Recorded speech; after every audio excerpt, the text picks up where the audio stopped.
Welcome to the SVG-TV news for Thursday, July 7th. I'm Khalil Cato with the details.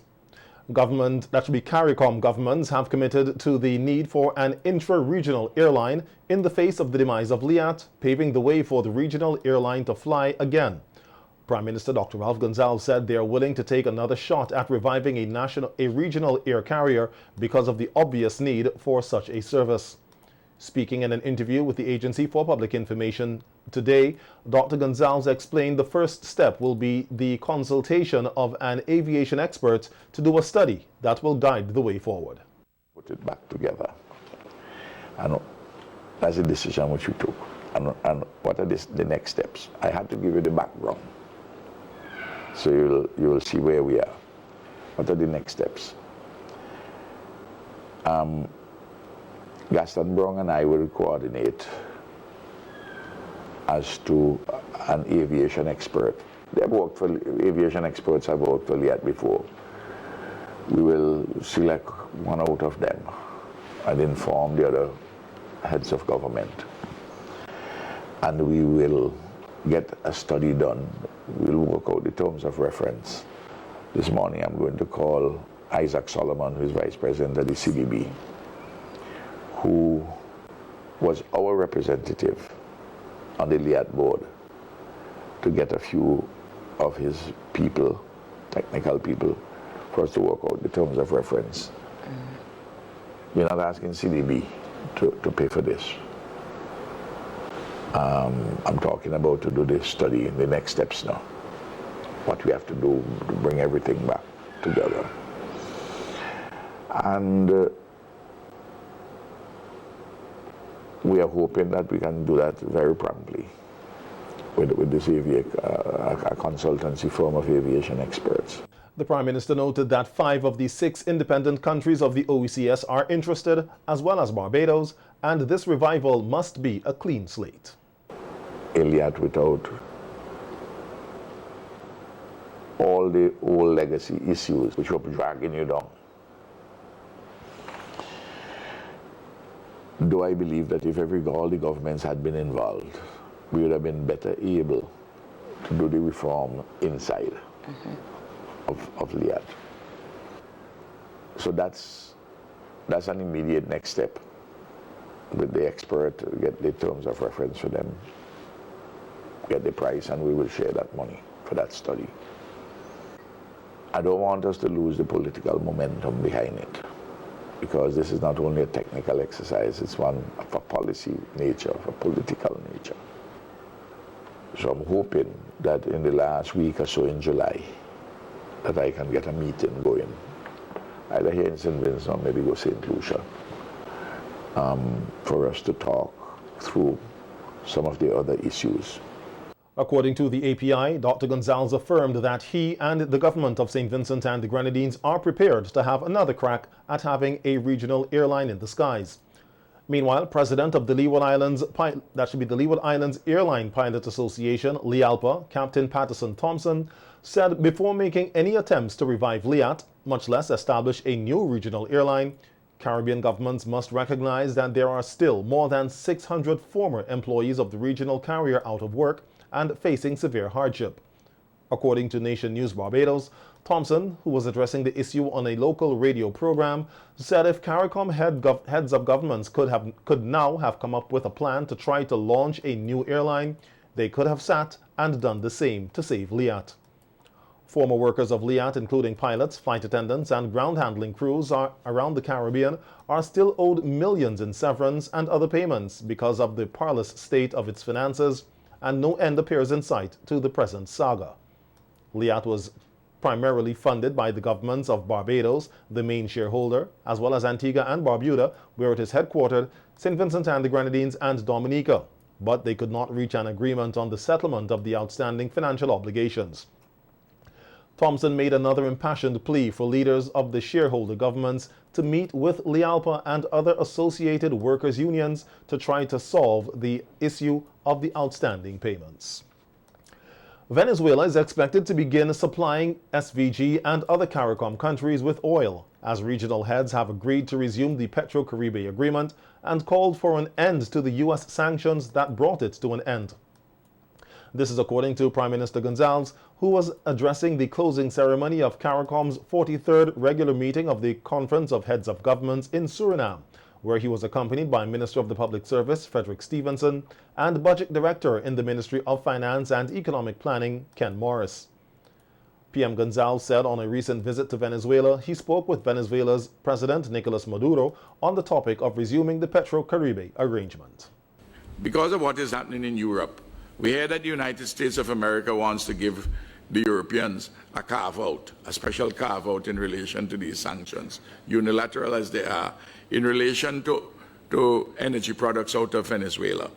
We see the Americans themselves are going down to Caracas on 2 occasions now to see if they can make arrangements to get additional energy products. Because what is happening, we all know, we read about it, we hear it on CNN, BBC, all the networks, and those who are in the know, that the sanctions made, in part, made the Russians make more money from energy to help them to fund in part the war. These are known facts.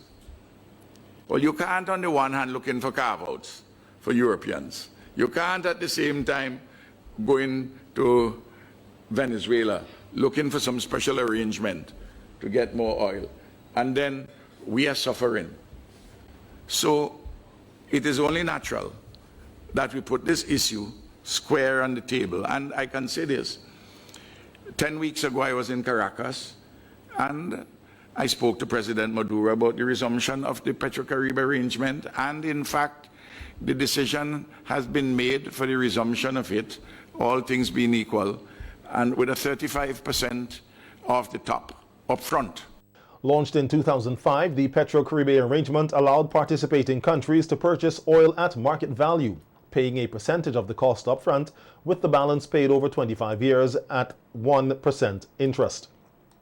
Other energy-related issues discussed at the 43rd regular meeting include the arrangements between Trinidad and Venezuela regarding the exploitation of liquefied natural gas. You know that the arrangements between Trinidad and Tobago and Venezuela with the border, the exploitation of the LNG, where the sanctions have already had hit that. That is a matter which we discussed, and to talk to our American friends about the unilateral sanctions in this regard. We are not doing this in any combative way. We are not doing it in any confrontational way. There's a dialogue, a conversation between friends, CARICOM and the United States of America, and the Venezuelans are also our friends. And this is how responsible, mature leaders are trying to address an issue which is very much in front of us. So that is a specific bundle of issues concerning energy, in addition to all the other pre-existing ones. As it relates to sea connection, PM Gonzalez said that 2 proposals for sea transport have been discussed and are currently being looked into as a matter of urgency. The Kingstown Port Modernization Project is the largest financial investment being undertaken by the Caribbean Development Bank, the CDB, in its history of operation, and the bank is happy to be a part of the development. This is according to the bank's Vice President, Isaac Solomon, who, at the launch ceremony on July 1st, noted that the project is being funded at a cumulative cost of $185 million, of which $110 million is coming from the CDB, $32 million from the CDB-administered United Kingdom Infrastructure Fund, and $43 million from the government of SVG. Today is historic on many fronts. Beyond commemorating a significant investment in both infrastructure and the people by the bank and our development partners at the UK Foreign, Commonwealth and Development Office, we also commenced the largest project ever undertaken at CDB. In its 52 years history across its 19 borrowing member countries, this is the largest project ever undertaken by the Caribbean Development Bank. The construction of the port is scheduled to take place in 3 phases, starting with the reclamation of 6 hectares of land and the relaying of the sewer line in the Upper Kingstown area. Solomon said the project falls in line with the CDB's poverty reduction mandate, and it will have numerous benefits for SVG.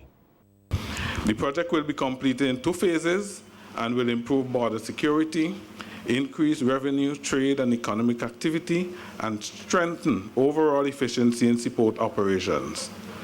It will provide a structurally safe working environment with increased capacity to accommodate larger shipping vessels, provide greater storage space, and contribute to enhanced operability. Once again, we are encouraged by the work of the government to advance the country's development, and we look forward to future collaboration as we transform lives and livelihood. We anticipate the successful implementation of this landmark project and the achievement of the intended objectives. We are confident that we will deliver this modern port and ancillary facilities in a spirit of cooperation and partnership, and we look forward to commissioning this new facility. On Wednesday, 30 farmers on the Langley Park farms received an assortment of agricultural inputs intended to support their efforts to rebuild their farm enterprises after the eruptions of the La Soufrière volcano in 2021. The support was received under the Direct Aid Program, DAP, funded by the Government of Australia through its embassy in Trinidad and Tobago. The assistance was provided through a project titled Capacity Building to Support Vegetable Production Recovery on Langley Park farms. This project has as its primary objective to support the reintegration of 30 farm families into communities severely affected by the eruptions of the La Soufrière volcano, and targets beneficiaries from 2 agricultural cooperatives, Women in Agriculture Langley Park, or WALCO, and Windward Irrigation Initiative Cooperative, WeCorp. The project provides material and technical support for the revival and expansion of vegetable production in Langley Park. This includes the procurement and provision of seeds, fertilizers, and other agrochemicals, tools and equipment, and 2 seedling production facilities. A news release said this will be accompanied by a technical program to provide training in governance and leadership and good agricultural practices for the production of fruits and vegetables, emphasizing the long-term management of soils impacted by the volcanic ash, crop husbandry, and sustainable farming. The project is administered by the Inter-American Institute for Cooperation on Agriculture, IICA, and collaboratively implemented by IICA, the Ministry of Agriculture, Forestry, Fisheries, Rural Transformation and Industry and Labor, and the beneficiaries. The project will provide over $80,000 DC in supplies to the beneficiaries over the next few months. The implementation of the project commenced in April and is expected to be completed by November. The Carnival Development Corporation, the CDC, describes the staging of Vincy Mass 2022 as one of the most difficult for Carnival stakeholders. Speaking on VC3's Roundtable Talk, CDC officials highlighted a number of challenges the organization had to overcome this year, with the COVID-19 pandemic being at the forefront. We hear more in this report. I think if there was ever a Vincy Mass which need constructive review, would be this one. I think that is because the very shape and survival of the carnival going forward depend on some clear-sighted decision-making. And so I think if ever there was a right time to engage in some really effective discussion on Vincy Mass, now is the time.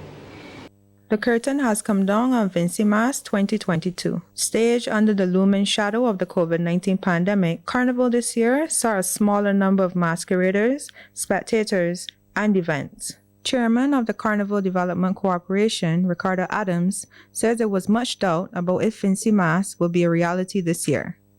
He also says, while this year's festival was not perfect, it was important that it was staged, as it was not fair to cultural practitioners to postpone for another year.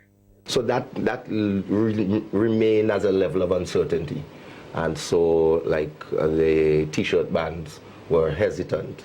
Are we going to be able to do it? Because we don't want to invest in bringing in t-shirts and that kind of stuff. A number of the promoters, kept calling us, how certain are you? And we kept saying, well, we can't be certain, but we feel fairly sure. And so that meant that a lot of stuff was happening late. with travel protocols being what they were. People were having difficulty getting flights, and then by the time they started being able to get flights, by the time the travel protocols were freed up, flights were becoming prohibitively expensive. So I know we had visitors, but I know that it's not near what we would have had if we had a better flight situation operating regionally. Despite the challenges, the music this year was noted as one of the areas where significant improvements were made, especially in the Soca Monarch competition, which saw an increased number of entries in the Power Soca category. Because a lot of people say a lot of unsavory things about our soca artists. And I think to me, that is so unfair. Because when you listen to these songs, maybe we have too many out there, so people don't find time to listen to all of them. Yes, there are one or two that you might point a finger, well, probably this could be written a little different and so on. But by and large, the literary genius of some of these guys is totally amazing. The producers produce some music which are very good. So we have to, instead of trying to just bring down people, engage the young people, encourage and support them. We have been having quite a lot of workshops for the mass calypsonians and panists and so on.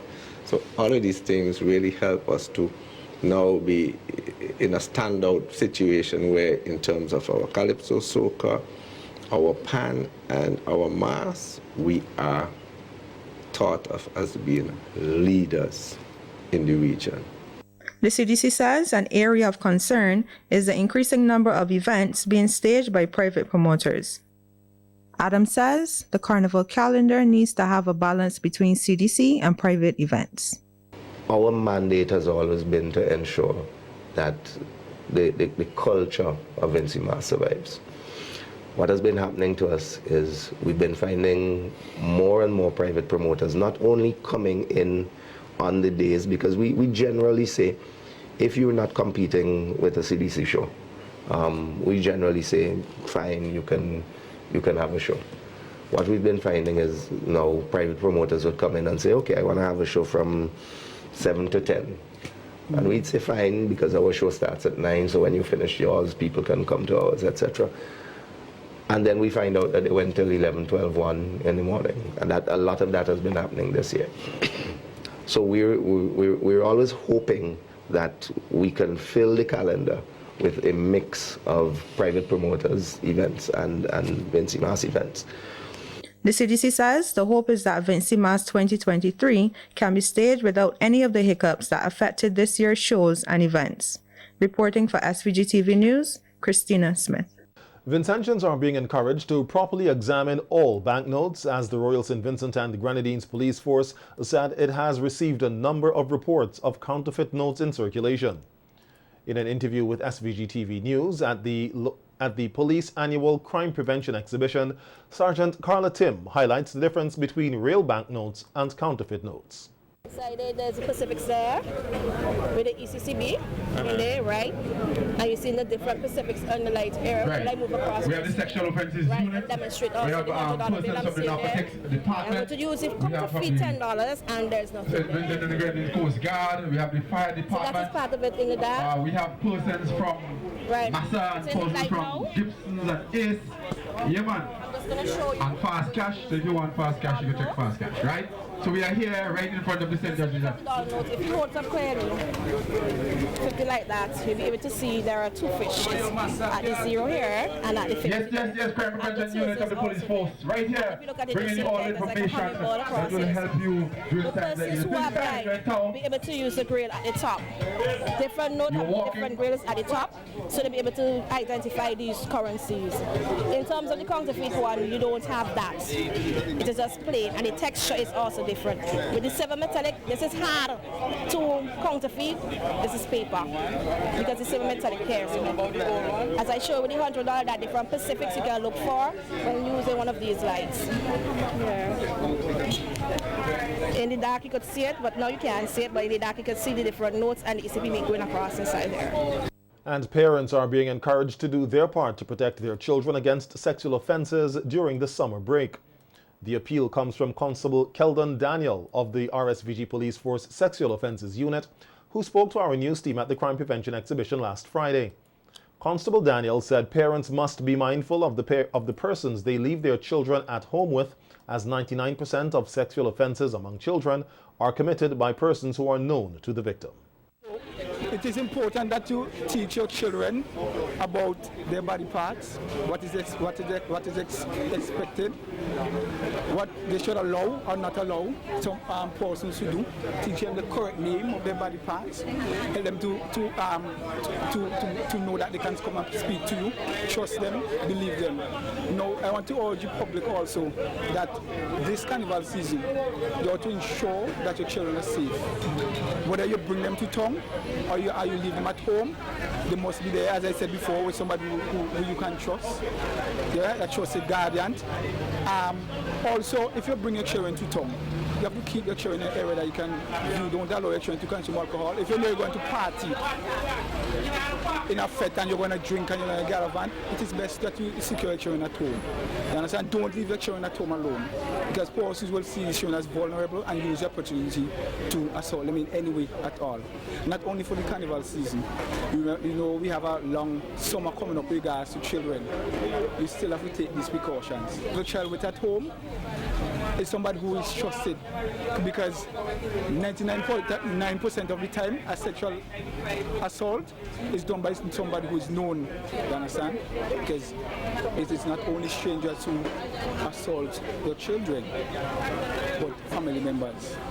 Constable Daniel is also urging women to be mindful of who they accept drinks from at parties, as persons can use the opportunity to spike drinks and take advantage of them sexually.